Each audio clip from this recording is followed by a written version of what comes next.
श्रीवर्धमानाय नमः श्रीवर्धमानाय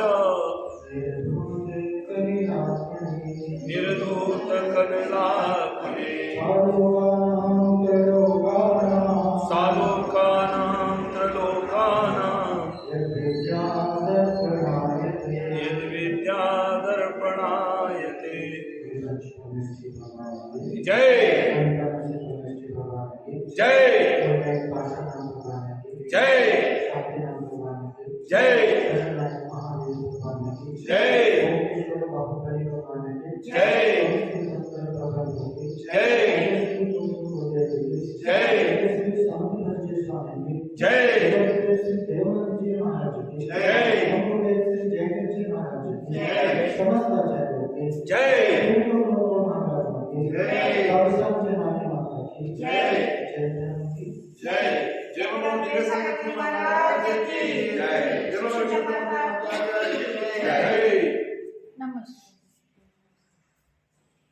अरहंत देव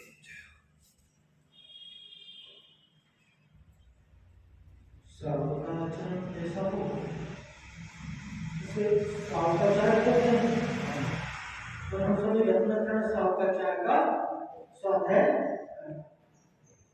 आचार्य श्री समर्थपद स्वामी पहले श्लोक में मनोरंजन के रूप में श्री वर्धमान स्वामी को नमस्कार करते हैं और क्या कहते हैं, कैसे हैं वो वर्धमान स्वामी, क्या किया है उन्होंने, निर्धूत कलिकाल में कर्मों को नष्ट कर दिया है, कर्मों का नाश कर दिया है, कर्मों का अभाव कर दिया है। तो क्या हो गया, कर्म का अभाव हो गया तो क्या हो गया,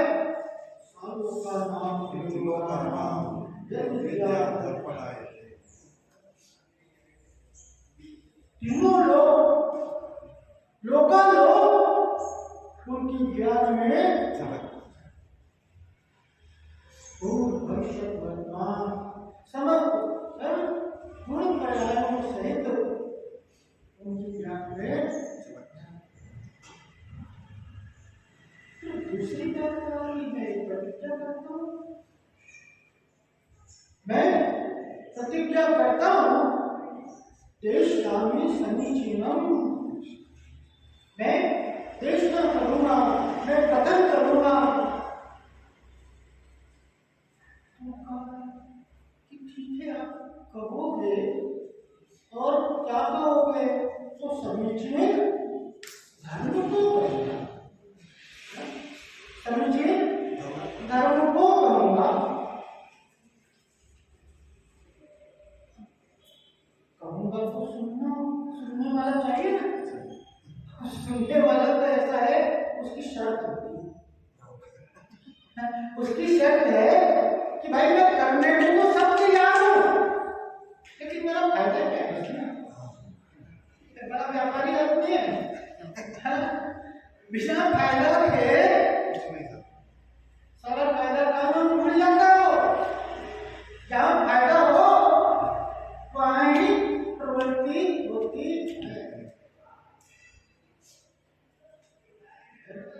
मेरा फायदा फायदा ही फायदा है, लेकिन क्या होगा, वो धर्म कैसा है, धर्म कर्म कर्म का नाश करने वाला है। पूर्व में भी भगवान को नमस्कार किया तो उसमें भी क्या किया, वहां भी क्या बात थी, उन्होंने कर्मों का नाश किया है। और नमस्कार करने के पीछे का प्रयोजन क्या था भाई, हम क्यों नमस्कार करते हैं, हम भगवान को आते हैं नमोस्तु भगवान नमोस्तु भगवान नमोस्तु भगवान क्यों करते हैं, क्यों कुछ नहीं, जो आपने किया है ना ये मुझे भी करना है, वही मुझे भी करना है। आपने कर्म का नाश किया है तो मुझे भी अच्छा धर्म है,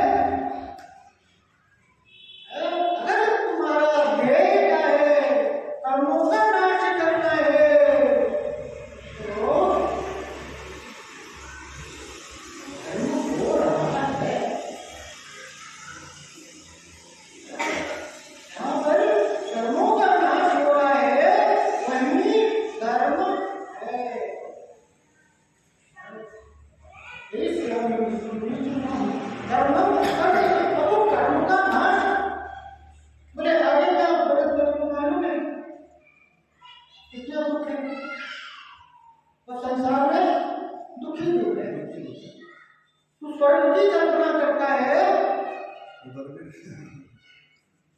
क्योंकि क्या कहा, संसार दुख का सत्वाना, समस्त जीव संसार में सुख चाहते हैं ना, सब सुख चाहते हैं ना। ये सुख की चाहत ही इस बात को सिद्ध करता है कि आप दुखी हो, इस बात का प्रमाण क्या है?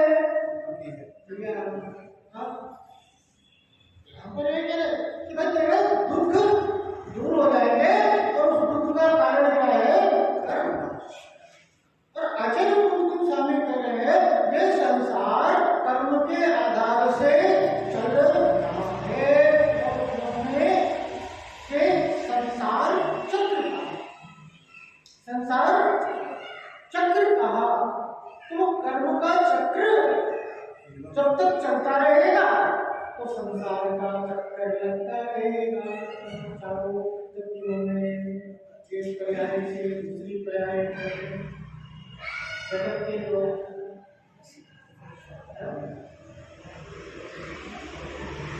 तो चक्कर लगता रहेगा। तो चक्कर के कारण क्या है, वो कर्म कैसे होते हैं। तो ये जीव क्या करता है, भाव करता है। ये जीव क्या करते हैं, भाव करता है। और भाव करने से कर्म का बंध होता है, और कर्म का बंध होता है तो गति का बंध होता है।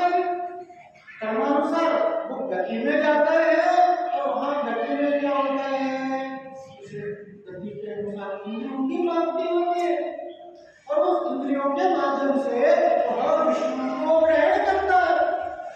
अब जब विष्णु को ग्रहण करेगा तो वहां पर इष्टनिष्ठ होगा, वहां पर राग द्वेष होता है और राग द्वेष होता है तो फिर कर्म बंध होता है, फिर दूसरी गति मिलती है, फिर वहां से इंद्रियां मिलती है, फिर वहां से विष्णु का ग्रहण होता है, तो राग द्वेष हुआ, कर्म बंध हुआ, फिर गति में गए, फिर इंद्रियां मिली, फिर विषय ग्रहण।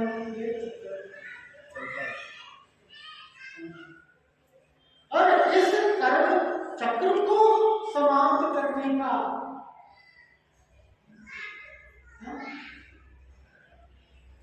उपाय क्या है कि इसका मूल है राग द्वेष। एक और आचार्य है पूज्य पाद, उनके पादमूल में गए तो उन्होंने कहा राग द्वेष दर्शन करना आज्ञानाचरण जीवन संसार जो कि राग द्वेष रूपी दो मथानी में ये जीव इस संसार का विस्तार करेगा। अज्ञान के कारण राग द्वेष करता है और राग द्वेष के कारण इसका संसार निरंतर संसार। अब संसार का अंत करना है तो क्या करो, धर्म बनाओ। और धर्म कैसा है कि राग द्वेष का अभाव, जहाँ राग द्वेष की मंदता है। अगर हमें धर्म में बहुत से लोग हैं कष्ट नजर आता है, मंदिर जाने में कष्ट है, कौन पूजा करे, कौन अभिषेक करे, धर्म मतलब कष्ट। जिनको धर्म मतलब कष्ट नजर आ रहा है वो धर्म कभी कर नहीं सकते, उनके जीवन में तो धर्म हो ही नहीं सकता। और जो धर्म करके कष्ट की अनुभूति कर रहे हैं, उपवास कर लिया है,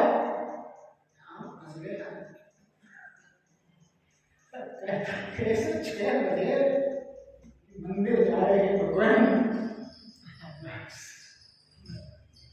वो घड़ी दिख रही है और क्या कर रहे हैं, ताश खेल रहे हैं, टाइम पास कर रहे हैं, और दिमाग में क्या चल रहा है,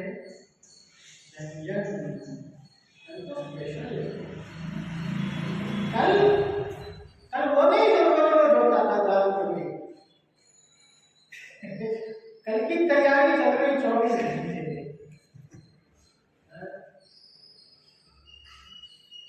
कष्ट पिछले दिन भी कल ऊपर से ऐसा मन के आज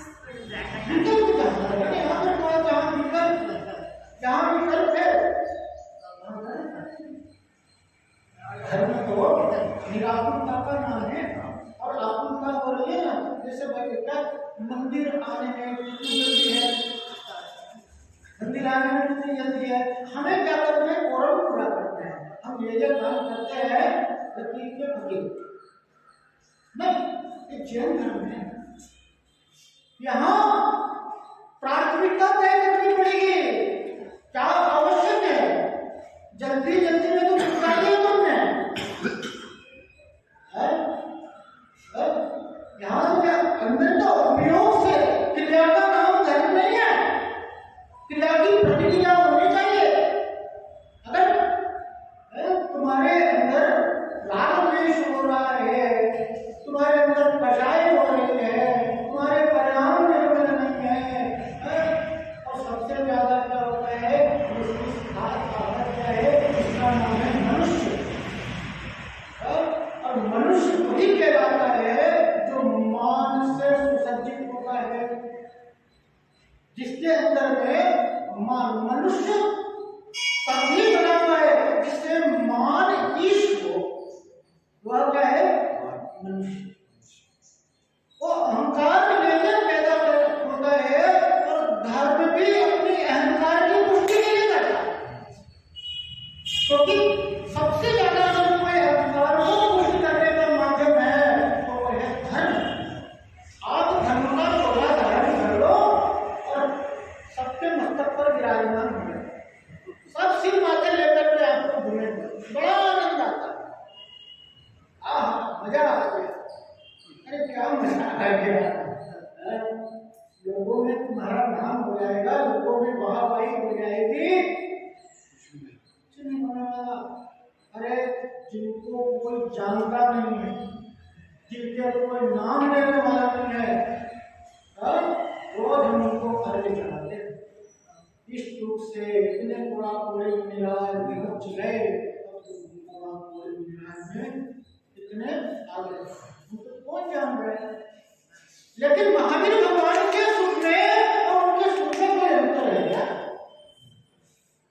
जो सुख, जो आनंद महावीर भगवान का है, जो गुण महावीर भगवान के पास है, वही गुण संसार में तुम्हारी कितने भी ख्याति हो जाए, कितने भी वाहवाही हो जाए, तो तुम्हारे संसार का ही कारण बनेगा।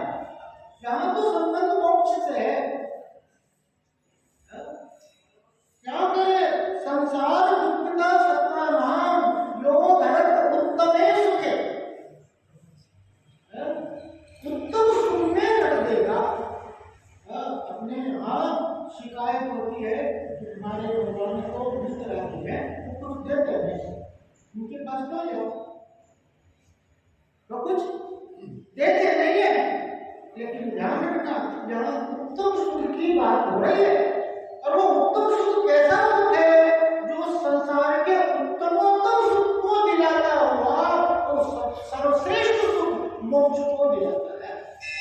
धर्म करने वाला, सच्चा धर्म करने वाला नियम से स्वर्ग जाता है।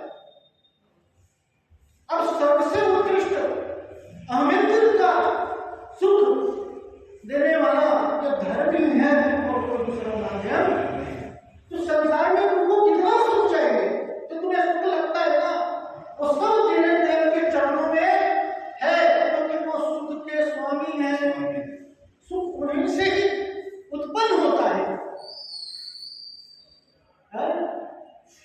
अब यहाँ पर उनके चरणों में जाने में, धर्म करने में क्या संदेह, क्या विचार करना, तेरे सारी शंकाएं मिट गई। क्योंकि यहाँ क्या हो गई, उत्तम सुख की बात हो गई, तो अब शिष्य कहता है अब तो हमें जल्दी से बता दो कि इसका उपाय क्या है। हम तो उत्तम सुख प्राप्त करना चाहते हैं, और इसका उपाय क्या है। तो अगली गाथा में आज तीसरी गाथा पर उच्चारण करेंगे। सदृष्टि ज्ञान वृत्तानि, सदृष्टि ज्ञान वृत्तानि धर्मं धर्मेश्वराविदुः धर्मं धर्मेश्वराविदुः यदीयं तत्तनीकानि तत्तनीकानि भवन्ति भवपद्धति भवन्ति भवपद्धति सत्यज्ञानकृतानि धर्मं धर्मेश्वराविदुः यदीयं तत्तनीकानि भवन्ति भवपद्धति सत्यज्ञानकृतानि धर्मं धर्मेश्वराविदुः यदीयं तत्तनीकानि भवन्ति भवपद्धति सदृष्टि ज्ञान होता है। सदृष्टि यानी सम्यक दर्शन। अब यहाँ पर सद लगा हुआ तो सबसे है सम्यक और सम्यक क्या होगा आदि पद की तरह सम्यक लगेगा। सम्यक दर्शन सम्यक ज्ञान और वृत्तानि यानी सम्यक चारित्र। ठीक है सम्यक दर्शन सम्यक ज्ञान सम्यक चारित्र सदृष्टि ज्ञान वृत्तानि धर्म। क्या कहा धर्म क्या है सदृष्टि ज्ञान वृत्तानि सम्यक दर्शन सम्यक ज्ञान सम्यक चारित्र का नाम धर्म है। अब प्रकाश सूत्र में पढ़ा क्या कहते हैं स्वामी पहले सूत्र में सम्यक दर्शन ज्ञान चारित्र मोक्ष मार्ग सम्यक दर्शन ज्ञान चारित्राणि की वेदता का नाम क्या है। यहाँ पर तीनों है अकेला सम्यक दर्शन नहीं मोक्ष मार्ग नहीं। क्या करें सम्यक दर्शन सम्यक ज्ञान सम्यक चारित्र ये तीनों होना आवश्यक है और तीनों का आधार क्या है सम्यक दर्शन। सम्यक दर्शन है कि दीपक प्रकाश का यहाँ पर उदाहरण दिया कि जिस प्रकार से दीप और प्रकाश दोनों एक साथ होते हैं अलग अलग नहीं दीप अलग जैसे आपने माचिस लगाए क्या हुआ दीपक उसमें भेद है क्या इसी प्रकार से जैसे ही सम्यक दर्शन हुआ तो जो भी ज्ञान है आपका वो ज्ञान सम्यक ज्ञान और उस जो भी पालन कर रहे हो आप वो क्या होगा जो भी धर्म पालन कर रहे हो वह सम्यक चारित्र महत्व किसका है सम्यक दर्शन। सबसे पहला कि सम्यक दर्शन तो बताओ सम्यक दर्शन क्या है तो दर्शन अर्थात देखना और सम्यक अर्थात भली बात जैसा ये वैसा देख। अब एक बार की बात है कि नसरुद्दीन मतलब नसरुद्दीन और मुल्ला नसरुद्दीन रोज एक नाके से गुजरा। नाके नाका समझते चेकपोस्ट कार्नर चेकपोस्ट होता है जहाँ पर सभी मंदिर है और पुलिस खड़े हैं ऑफिसर्स खड़े हैं कोई मतलब गलत तो सामान जाता है ना उसकी स्मगलिंग वगैरह होती है उसकी चेकिंग होती है ऐसे चेकपोस्ट पर ऑफिसर खड़ा हुआ था उधर से क्या रहे थे हमारे 4-5 गधे थे और गधों के पेट पर मिट्टी रखी हुई थी क्या करते हो बोले चोरी करता हूँ साहब।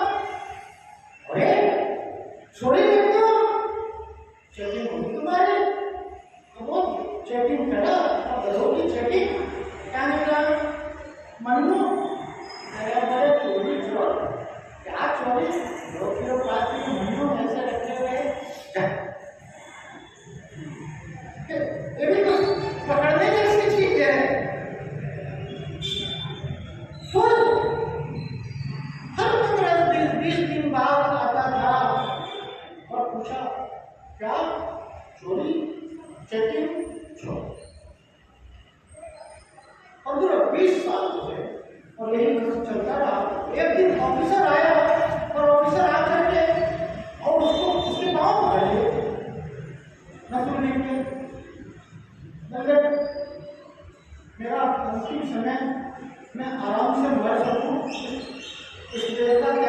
सकूं।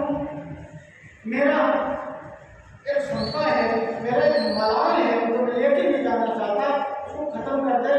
तो आज भी बोल रहा है कि चोरी करता हूँ, मैं पूरे अपने कार्यकाल में किसी को पकड़ दूंगा। तू एक पहला चोर है जिसे मैं पकड़ नहीं पाया। ऐसा कोई नहीं है जिसे मैं पकड़ा नहीं, लेकिन तू ही है। तो मेरे आंखों से, मेरे हाथ से बच के निकल गया। और अभी भी बता दे,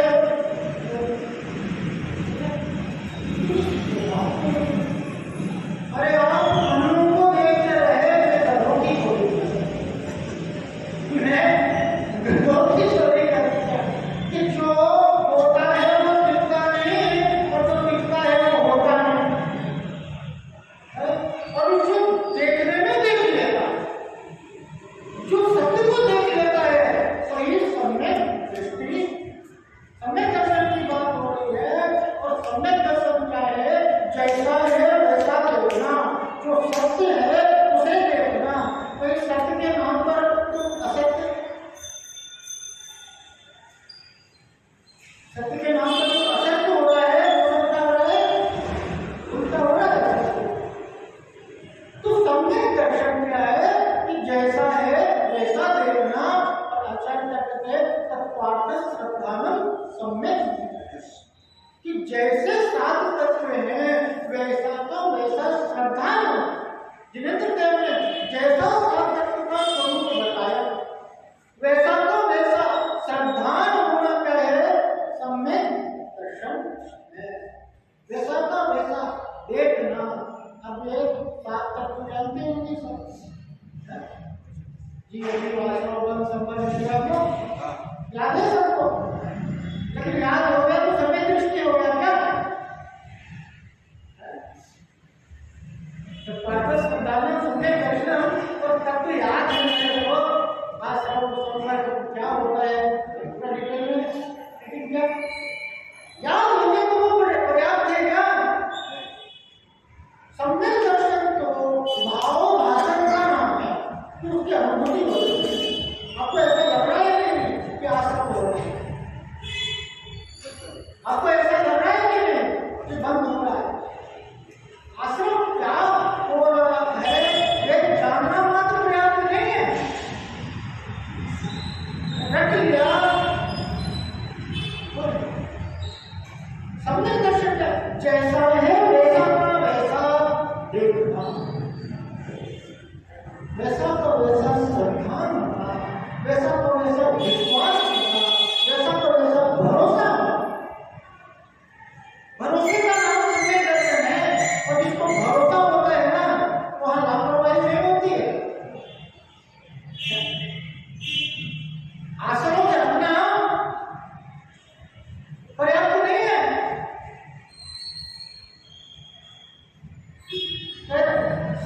सदृष्टि ज्ञान प्रत्यानि तत्पार्थ श्रद्धान सम्यक दर्शन।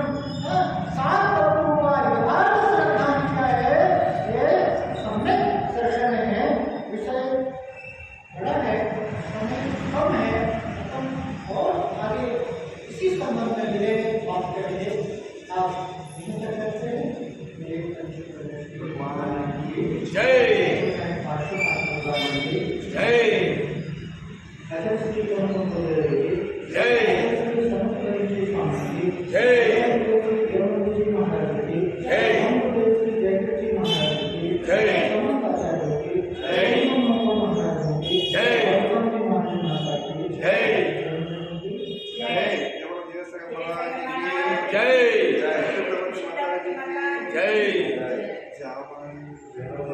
के नाम से सूझे लोकालो सोवाणी मस्तक नमो सदा वे सुहो हे जिनवाणी भारती तोय जपो दिन रे जो तेरा शरणागत सो पावे सुख चैन ताकि जय। नमस्ते महाराज जी, नमस्ते नमस्ते।